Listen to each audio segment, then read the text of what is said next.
হরে কৃষ্ণ, আরে দাঁড়ান দাঁড়ান দাঁড়ান, কিছু জিনিস যে কখনোই ভগবান শ্রীকৃষ্ণকে ভুল করেও নিবেদন করা যায় না। আমি অনেক সময় দেখি যে কিছু অনুষ্ঠানে, কিছু যজ্ঞে, কিছু পুজোতে যখন ভগবান শ্রীকৃষ্ণকে যখন কিছু নিবেদন করা হয়, তখন মানুষ তার নিজের মন মর্জি মতন যা কিছু তাই নিবেদন করে।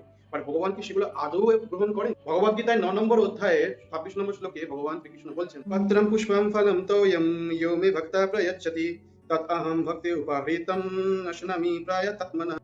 এর অর্থ ভগবান কি বলছেন, যে কেউ যদি ভালোবাসা এবং শ্রদ্ধা সহকারে আমাকে পাতা, ফুল, ফল এবং জল যদি আমাকে নিবেদন করে, তাহলে আমি সেটা গ্রহণ করি। তাই আমাদের উচিত আমাদের ভালোবাসা এবং ভক্তি সহকারে ভগবানকে শুদ্ধ সাত্বিক ফল, জল, দুধ, তুলসী পাতা সহকারে আমাদের নিবেদন করা উচিত। তাতে ভগবান অতি প্রসন্ন হয়। অনেক অনুষ্ঠানে আমি দেখি, অনেক অন্নপ্রাশনে, অনেক যজ্ঞে, অনেক অনুষ্ঠানে যেখানে হচ্ছে ভগবানকে নিজের মন মর্জি মতন যা খুশি তাই ইনটক্সিকেন্ট, কেউ কেউ তো মদ্যপাতি জিনিসপত্র ভগবানকে নিবেদন করেন।